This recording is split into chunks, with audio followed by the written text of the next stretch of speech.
Okay, so let's get started. Thank you so much, Zoe, for coming in today.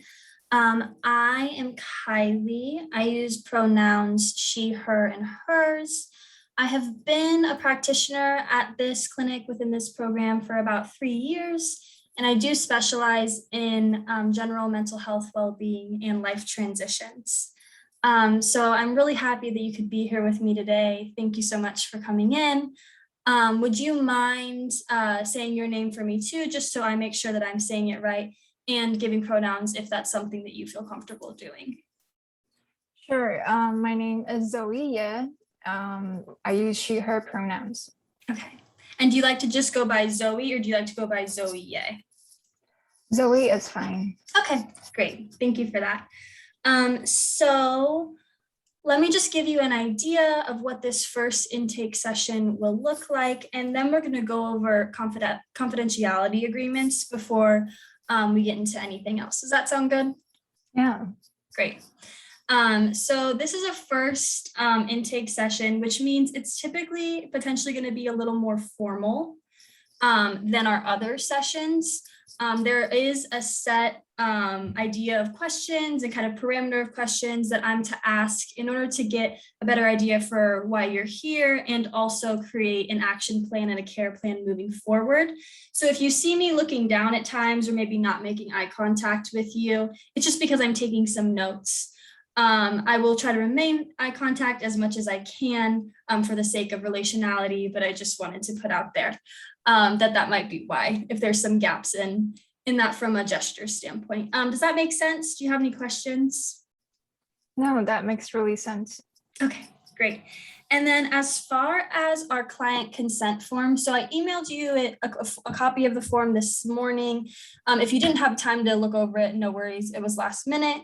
But if you did, then this might just be review. I want to go over it again either way, just because I really value being transparent and honest with my clients, so that there's a clear expectation of what I'm giving and what you are receiving, and there's no confusion in that process. So what I'm going to do is I'm actually going to share my screen, and we are going to look over the form briefly, just for about 2 minutes here.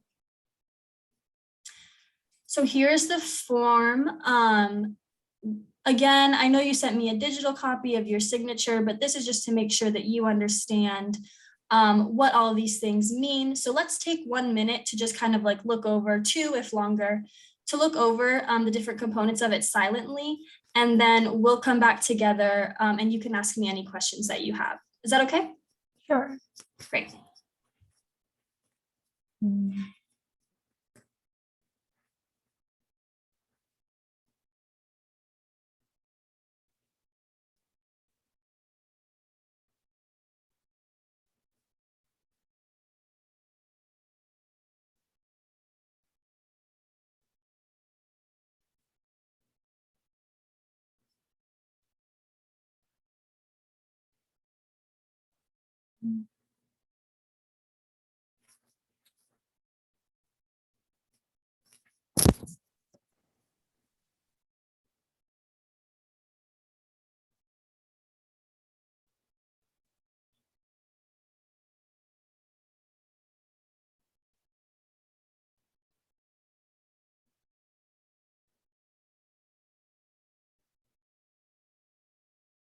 Sorry, is that too fast? That's fine. I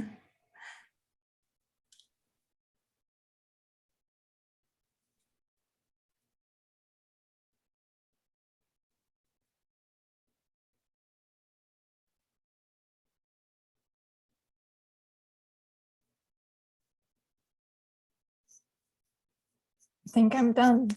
All right. Are there any questions that you have about this form? I'm good. Okay, great. I'm going to stop sharing. Okay. So I know you've had a chance to look over it. I just want to name real quick some important things. What happens in this session is primarily between you and me. It's private.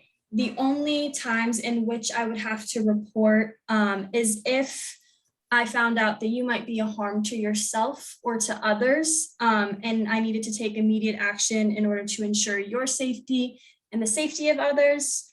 If there's a chance that a minor under the age of 18 were to have experienced some form of abuse, I would need to report that as well. And then for any civil or criminal records that the court might need, or criminal cases, excuse me, that the court might need, I would need to submit those accordingly.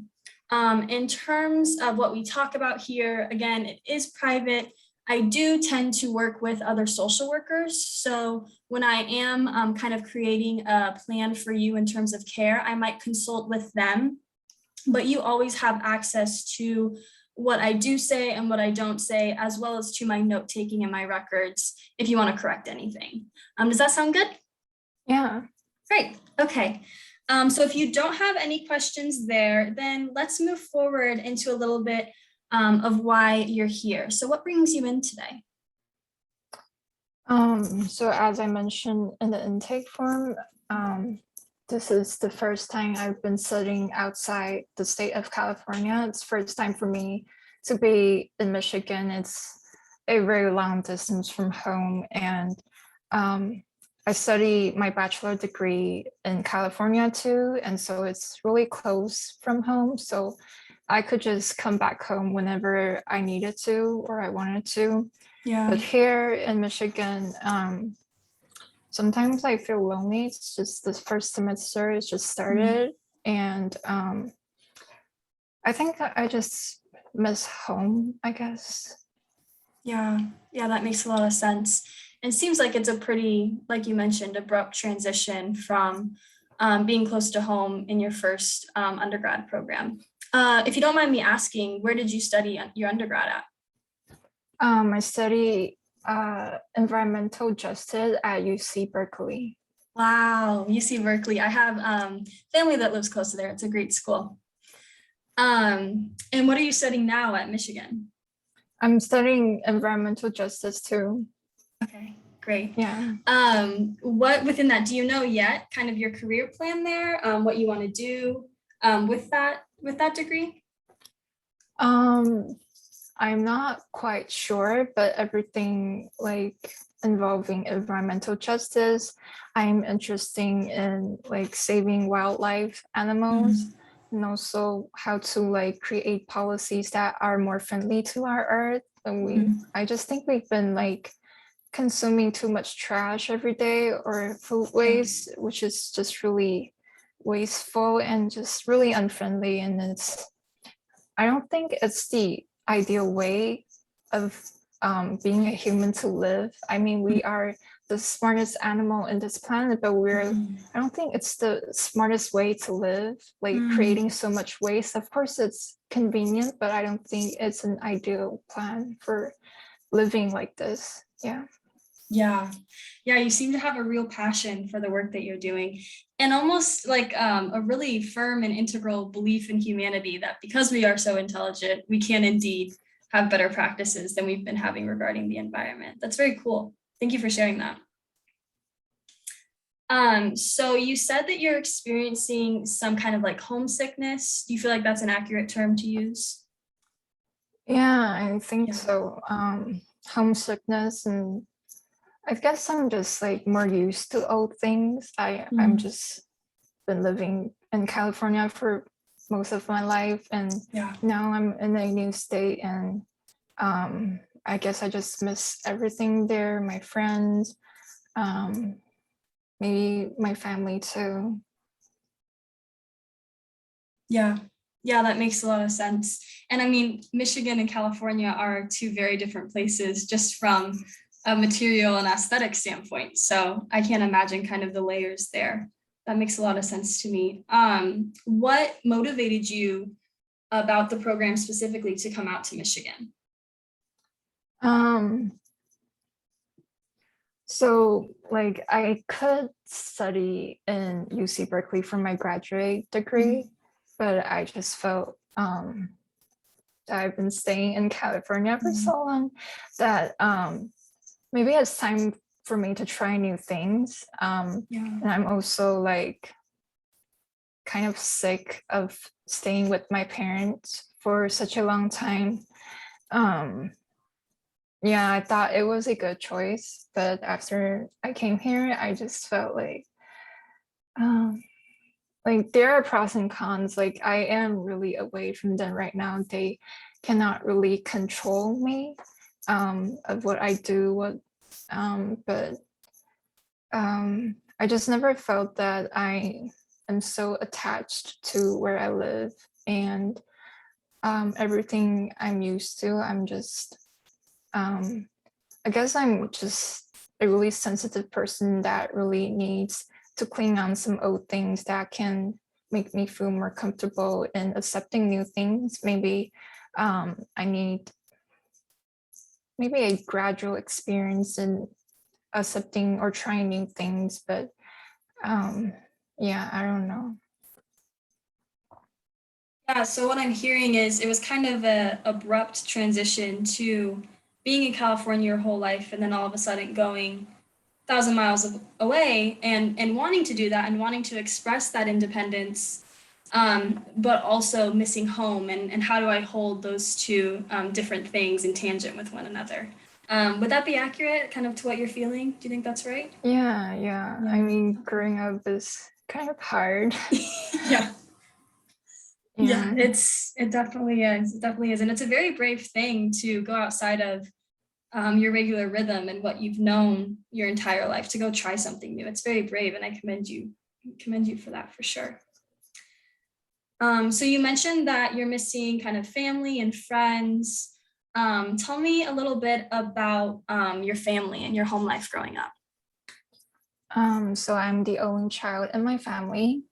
Um, my mom gave birth to me at the age of 38, which is not that young because she had a problem getting pregnant and finally she had me. So I'm really precious to my parents. And she after she gave birth to me, her health condition worsens because yeah, it's not the ideal time to get pregnant, and so I didn't like it's impossible for me to have a younger sibling. So yeah, I'm the only child in my family. Um, my mom is a professor, and my dad works at the company as a finance manager. So growing up, I have an environment that is pretty much like I don't need to worry about money or any resources. They could like really support me. Um, yeah, but because of like growing up in such a family that who has really high degree in their education, sometimes this really gives me a lot of pressure. Like I remember when I was still a kid, I would work very hard to try to get compliments from my parents. Um, like I remember I've been like spending most of my time studying. Until now, I've been just working very hard because I've been feeling a sense that my parents want me to be successful like them too, because they have such successful education and career. And so I often feel this pressure, and I knew that at a very young age. So I've been like working very hard and getting in a good school and continue to work hard. And yeah, in order to be successful to them. Yeah. So, is it possible that you going away to school in Michigan was kind of a way to create a sense of independence between you and your parents so that you could pursue your own sense of success and kind of achievement? Yeah, I think so. I guess when I was 18, I was just when I started to study college, I wasn't like brave enough to make a decision to come out of state and Mm. to like kind of live my own way and to achieve what I wanted to achieve. Um, but yeah, right now, after graduating from college, I made this decision to come to Michigan. Yeah, I do think you're right. I wanted to live my life in my own way, but I just felt like their influence is so big that even they're far away from me right now, but every time we talk, um, I just still feel that pressure for me, their expectations for me wanting to be a successful person too.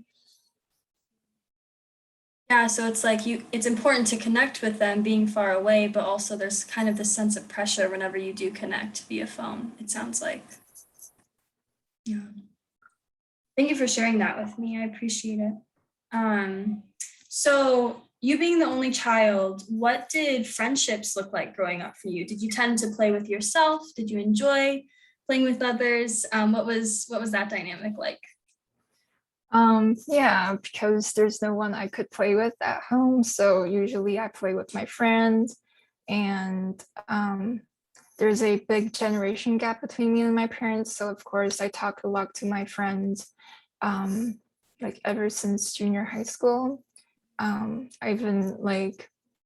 even if I'm at home, I don't really spend time with my parents. I just stay in my room and chat with my friends.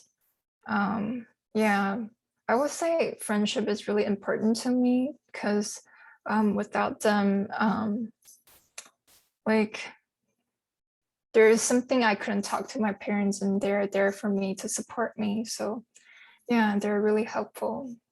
Yeah, it's really important to have those varying relationships in our life. Yeah. So how would your friends, generally speaking, how would they describe you in terms of what your strengths are?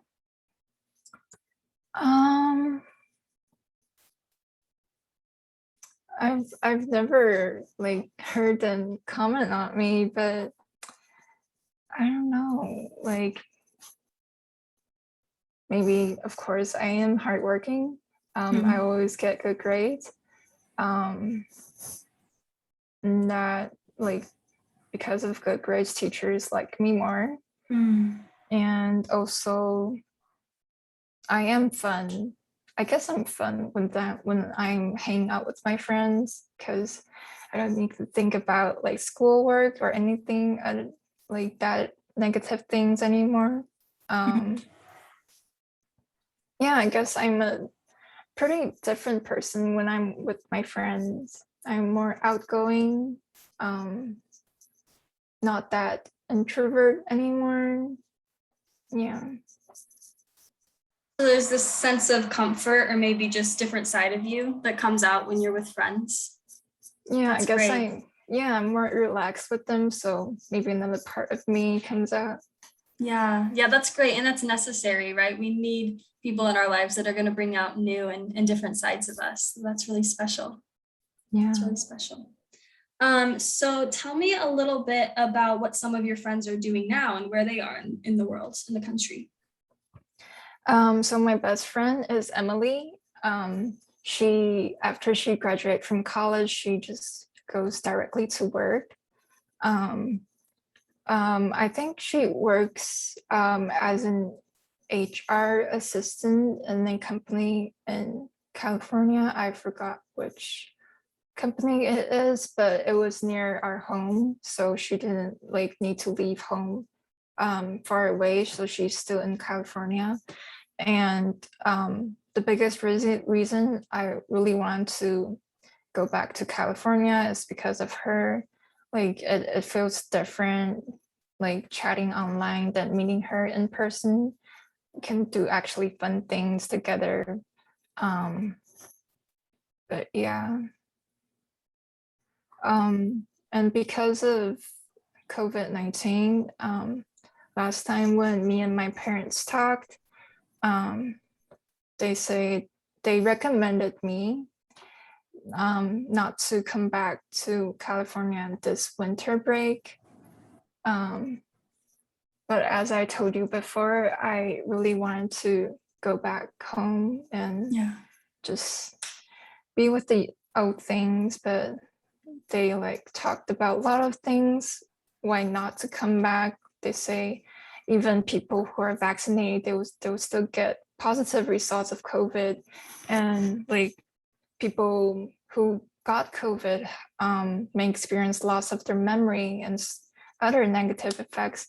And I'm scared of what they told me, but I still wanted to go back there. I mean, I've been waiting for this moment for like a month right now. I mean, since the new semester, and yeah, I don't know. They just like want to control me not to go back, but I just hope COVID will get better when the winter comes, so I can tell them, oh, it's okay, it's safer right now, and it's okay to go back.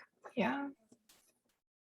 Yeah, so on top of feeling this general, just like wanting and longing for home, there's also the kind of this fear of isolation. If you can't go back for winter break, or further isolation if you can't go back for winter break. Would you say that's fair to assume? Yeah. I mean, they usually don't consider about my feelings. They just like want to decide for me what is best for me, but sometimes I just don't feel that way. I mean, of course I know they are worrying about me to get COVID, but I know some parts of them, they wish me to come back with them and spend time together. Um, but I just hate the feeling that they're somewhat doing a good thing for me, but it's just not what I wanted. And yeah, I just don't like that. Yeah. Yeah, it sounds like they're kind of in this in-between stage of you're a young adult now and you're making your own decisions and you've gone away and they rightfully so still want to give their loving parental advice, but ultimately it's your choice to make, because you are a functioning adult at this point. So that makes sense to me that kind of push and pull would be difficult to navigate. Yeah. Was Emily, your friend from home, was she supportive of you coming out to Michigan? Yeah, I mean, she's been working right now. She has experience in like companies, so she like gives me advice about how to get along with people. And she's been supporting me like ever since the semester starts. She's been texting me how I've been doing, which is really nice of her, because it's like when I'm in a new place, when I have no friends yet, she's here to support me. And I kind of like complain how grad school workload is so hard and so heavy, and she is like, she is just so positive. She just like encouraged me to like try my best, and she trusted me that I can really do this. So yeah, she's really nice. Yeah, it sounds like she's a key part of kind of your support network. Even from afar, she's able to still be very helpful and supportive. That's the mark of a good friend, for sure. Yeah, they are much more supportive than my parents in some way. Yeah. Yeah. So were your parents supportive of you coming to Michigan? Yes, as I said, I don't need to worry about money. So yeah, they supported me for my study to grad school. So sometimes it is like I'm studying for them so I can like get a better job later, and I can like kind of pay back to them for what I earned. So I think that is also why I am like studying so hard, because like I have this responsibility to like take care of them when they get old. And they've just been like contributing their whole life on me, and which is a really huge thing. And sometimes it is overwhelming, like to have such a huge contribution and devotion, and also high expectations on me. Absolutely. Yeah. Yeah, like you can see their love, but sometimes their love and their pressure kind of meld together, and it's hard to tell one from the other. Yeah. Yeah. So, Zoe, why don't you tell me a little bit about what you were like as a child? As a child, like before junior high school, I was pretty close to my parents at that time. I was much more happier because like I did not realize in reality that my parents have put so much effort on me. So I was a happy child, I'll say. Like I grew up having to try many things. They will like provide me after classes. I would go learn swimming. I learned piano. I learned violin because they supported me. So I get to try a lot of new things when I was a child. It was, of course, the happiest time like in my life. But yeah, ever since I started to go to junior high school, I realized that yeah, as I mentioned, like they are expecting me very much. So I started to study very hard. And also that is the time I felt like my parents really don't understand me. They just wanted me to do this and do that, wanted me to giving me a lot of advices. And that is the time I met Emily too. So she is supportive like throughout that time when I started to realize I have this responsibility to get a good grade. Yeah. Well, what a gift to receive a friend like that in a time that it seems like when the pressure really started to increase. A juxtaposition maybe, but but a gift indeed. So, wow. Yeah. What kind of interests did you have growing up outside of school? Um, like I really love swimming as a child. Um, I started to learn swimming, I think, when I was in preschool, which is pretty young, and I started to learn until third grade. Like I really like sports. I enjoy swimming a lot, but ever since third grade, my parents didn't want me to like spend too much time at activities that are not related to schoolwork. So I they stopped supporting me to go to swimming classes. And like yeah, I remember swimming classes became my time for studying math. Like I didn't have time to enjoy swimming ever since. But like before then, I really enjoy swimming. That is also my hobby right now. Like when I'm stressed right now, I also go swimming and jogging. Yeah. So it sounds like even though you weren't able to continue swimming growing up, you were able to pick it back up again. And it is still a hobby that you pursue. That's awesome. Yeah. Have you found any folks here or maybe local clubs or local swimming pools where you can swim on a consistent basis, both individually and maybe like together with the team? I usually go swim individually. Like Okay. I can when I feel stressed, I just go swimming. Okay. I mean, the UFM campus has the gym, which is Mhm. really nice. And I make most use of it because it's, of course, in our tuition.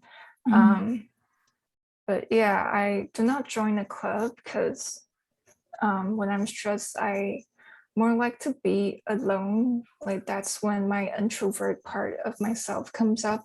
Okay. And like I need to process a lot of things on my own, and that's when yeah, I prefer to swim alone. Yeah. Gotcha. Okay, that makes sense. So when you are processing those things alone, how do you typically process them? Besides swimming, I also write journals. That really clears my mind because like I'm a sensitive person, so there's a lot of things happening every day, which sometimes may be overwhelming to me. Like, so other than swimming to release my stress, like I also like write my journals and kind of like um sometimes get to know what I'm thinking right now, what I am feeling, because this part, like having emotions, isn't really discussed in my family. And so when I'm with myself, I try to be with myself and try to like be kind and kind of like um,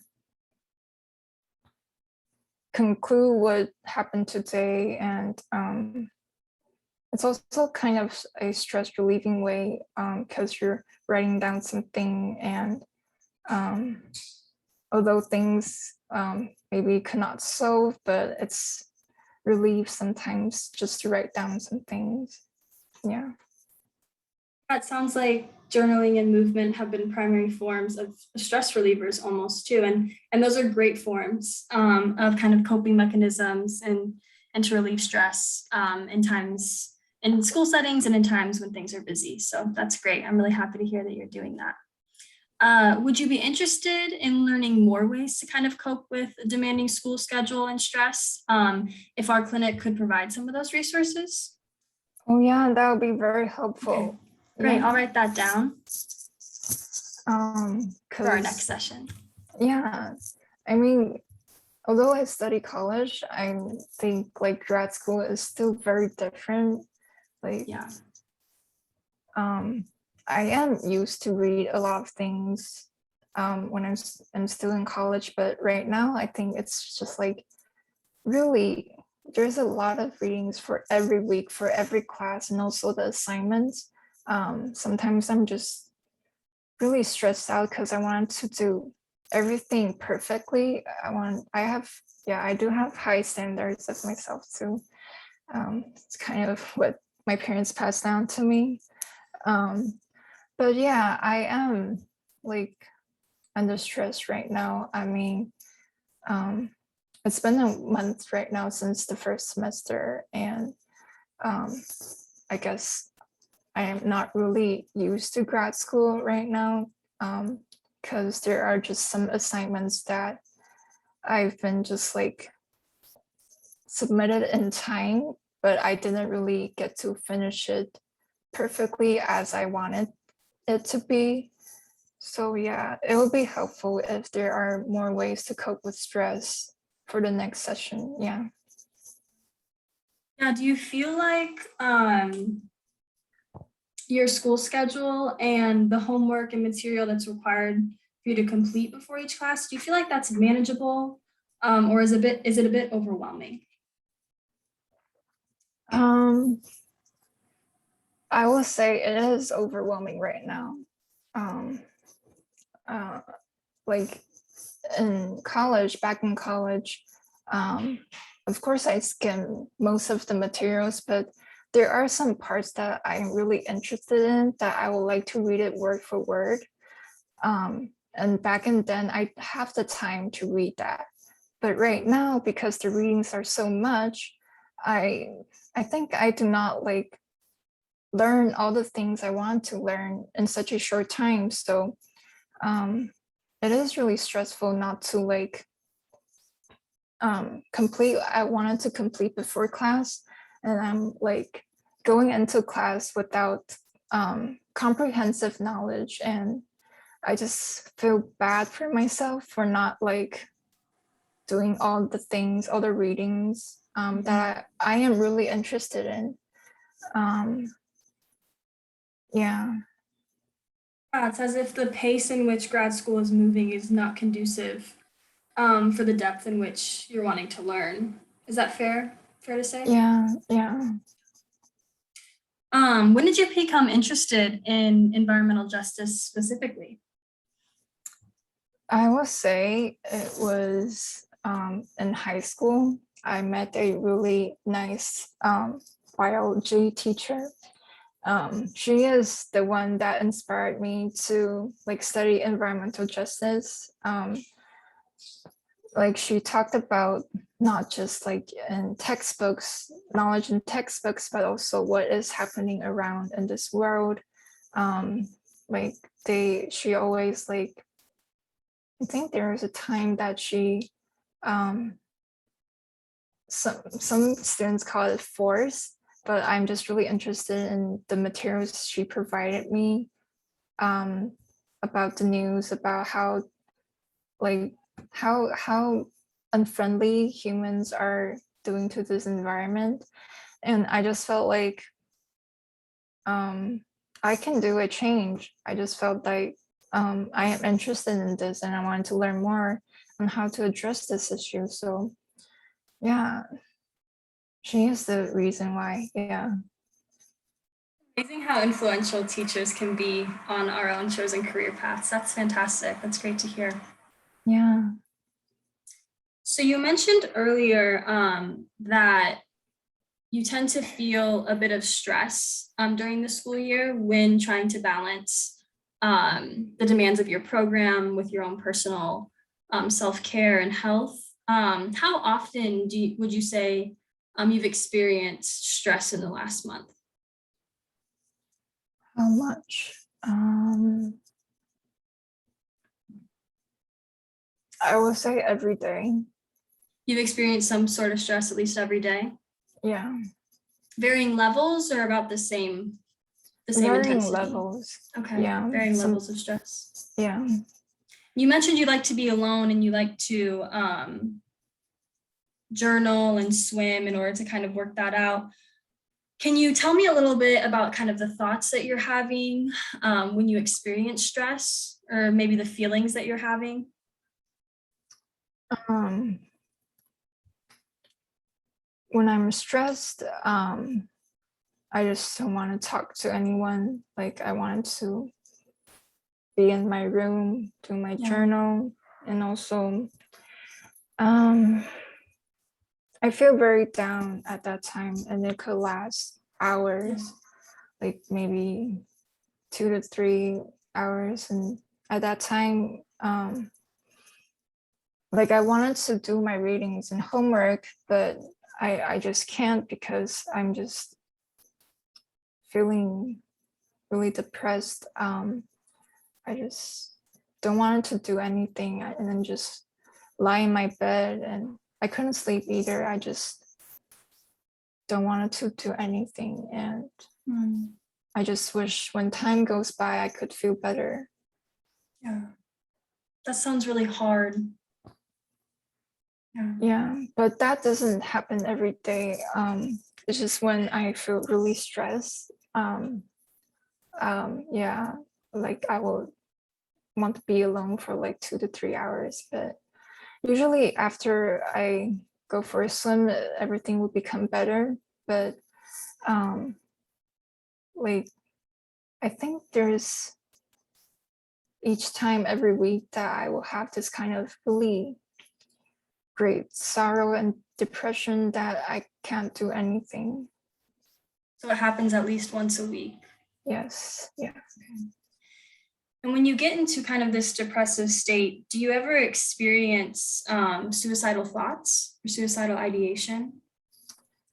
Not right now, but suicidal thoughts have came to me before coming to grad school, because I was just in too much pressure when I was in junior high school. Like at that time, I get to realize that I really need to study hard, do a great job. And so that's the first time I have these kind of thoughts. But these thoughts doesn't really last long. It just comes once in a while. But yeah, ever since I went into grad school, I didn't have these thoughts anymore. Okay. Yeah. When was the last time you experienced suicidal ideation? I think it was in high school, when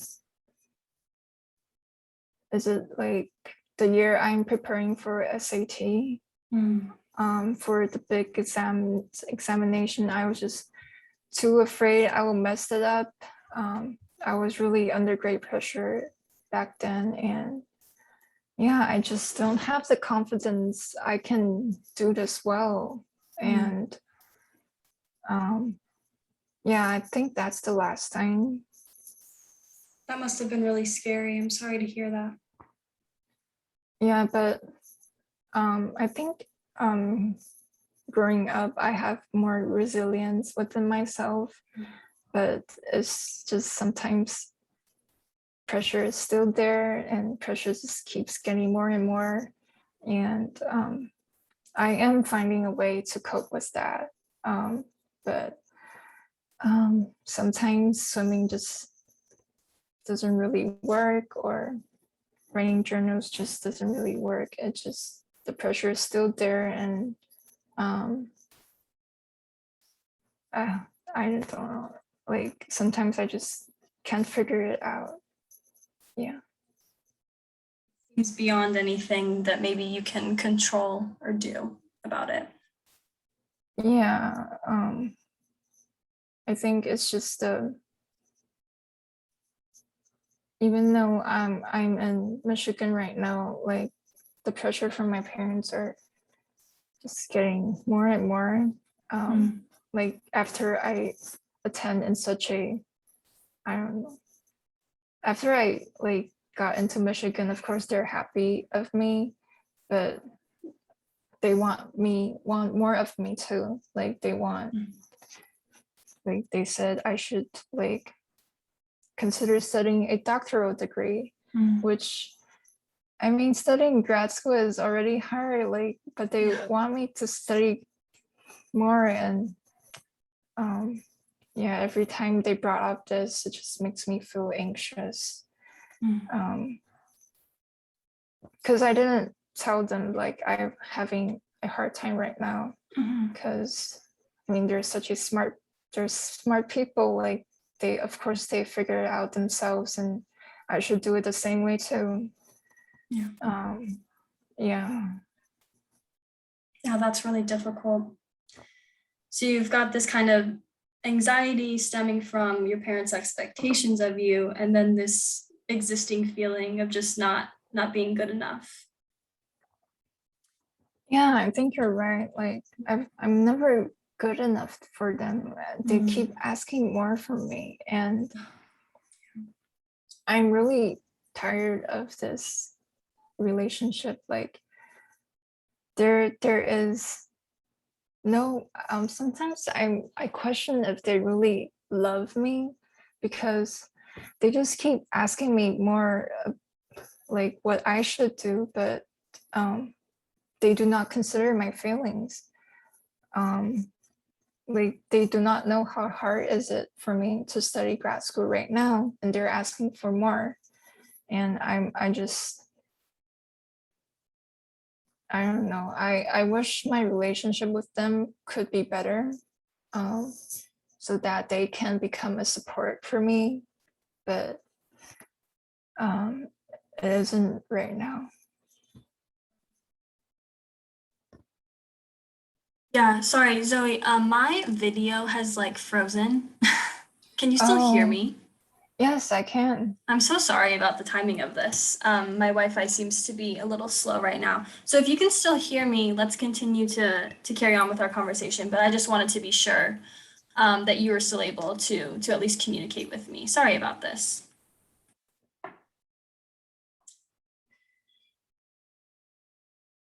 Okay, are you there? Oh yeah. Okay. So, what I'm hearing is that school is often synonymous with these feelings of stress and overwhelm. How much time on like a given week would you say that you have the ability to participate in activities like swimming and journaling and other things that are not school related? I will say 2 to 3 times a week.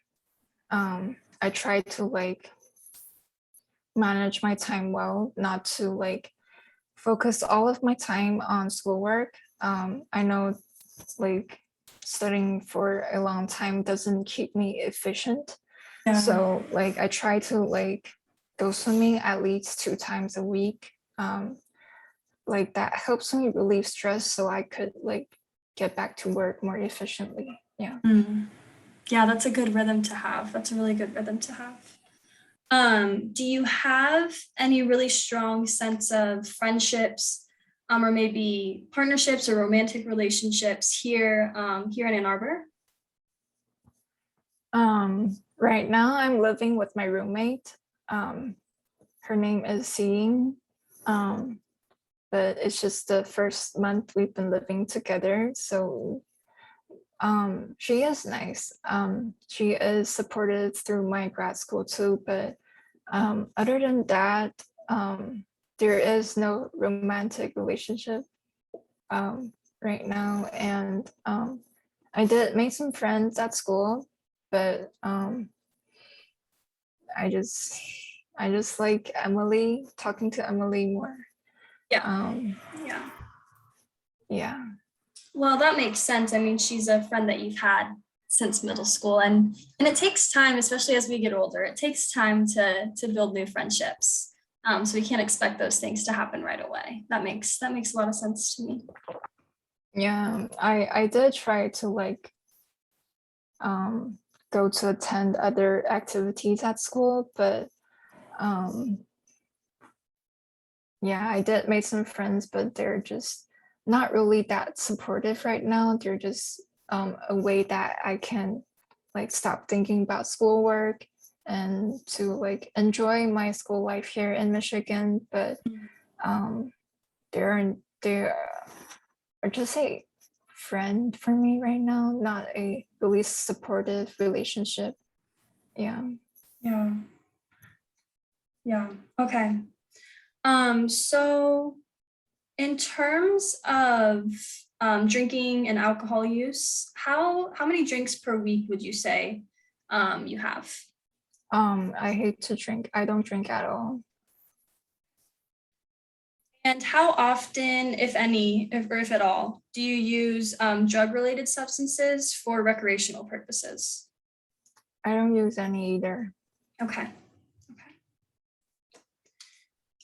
Now, earlier you had mentioned that you have a past experience in middle school and high school of occasional suicidal ideation. Did you ever make a plan to attempt suicide? There wasn't a clear plan, but I did thought about that when this came up really often and sometimes. Um, the only thing I thought about was just like I would travel a place far away from home. Like I just don't want it to die in California or just not near my home. I wanted to be in somewhere new. And because my love for nature, I would also want to like end my life in a really beautiful place. Like I could enjoy the scenery before I die. I think that would be a good way. But other than that, I don't really have a specific plan. I just yeah, sometimes these thoughts just come and go. It won't like stay for a long time. It's just when it really comes up too often, that really makes me think of what I wanted to do next. But when it's gone, then it's just gone. You ever attempted suicide before? Never. When you are experiencing thoughts of suicidal ideation, what tends to kind of pull you out of those thoughts and kind of recenter you and bring you back to your current place? Usually these thoughts come to me at night. So um, sometimes I will cry for a long time. And then when I'm just tired, I just fall asleep. And then the next morning when I get up, everything is just all the same. I just start work hard again, like pretending nothing had happened. Um, start doing my normal life as usual. So what I'm hearing is that there's been occasional bouts of suicidal ideation and tentative plans, but nothing concrete that's ever led to an attempt. Yes. I see. Thank you for sharing that with me. That can be really difficult to open up about. And I appreciate you bringing that into this space. We do have some resources around suicide prevention, coping mechanisms, etc., out in the hallway. So let's be sure to get you a pamphlet with those resources before you head out. Does that Yeah, sound that good? would be great. Yeah. Great. Okay. Well, I think this would be a good place to stop for today. We've covered a lot, and I just thank you for being present in this space with me and trusting me with this information. I really appreciate your transparency and your honesty, Zoe. And I'm definitely looking forward to future sessions should this be a clinic that you decide you want to invest in and should you want to continue a therapeutic relationship with me. Is there anything else that you want to share with me today? I just want to thank you for your time, for listening to me to talk about like these thoughts that is deep inside myself that I've really didn't talk about to a lot of people, because I don't trust people easily. I won't talk about this to my close friends, and since they're so far away from me right now, it is really helpful today to just like clear my thoughts, what's happening recently, and yeah, I think I am more relief right now, less stressful right now. I think I do have some energy to continue like working hard for the next few days. Yeah. Glad to hear that. I'm glad to hear that. So regarding course of action and kind of plan of care, what I'm hearing is you're struggling with this sense of homesickness and missing your family, missing your friends, and just missing kind of the place of California in which you lived, and are wanting some tools and coping mechanisms to kind of aid that transition fully into life here at University of Michigan. Is that correct? Yes, I wish there are more like stress coping techniques that can help me through grad school. And it seems that beneath kind of that homesickness is also some feelings of perfectionism and stress that you're looking to work through and develop resiliency for. Is that correct? Yes, yes. I think I'm just, yeah, really struggling about perfectionism. And yeah, I think that's the reason why I'm feeling depressed too. Okay, that's good to know. And then you're wanting resources for coping mechanisms surrounding just regular stress, both in life and maybe like more personal specific stress to you. And then also tools surrounding suicide prevention and suicidal ideation. Is that correct? Yes. Okay. Okay, so that is what I'm going to take into consideration for my notes and develop a plan of care around. So my plan moving forward, I think we should meet at this time next week, if that's okay with you. And in the meantime, I'll get you obviously that suicide prevention pamphlet and resources on your way out. And then I will work to develop kind of some ideas or maybe scenarios in which you could gain some coping skills with stress, also some self-care mechanisms.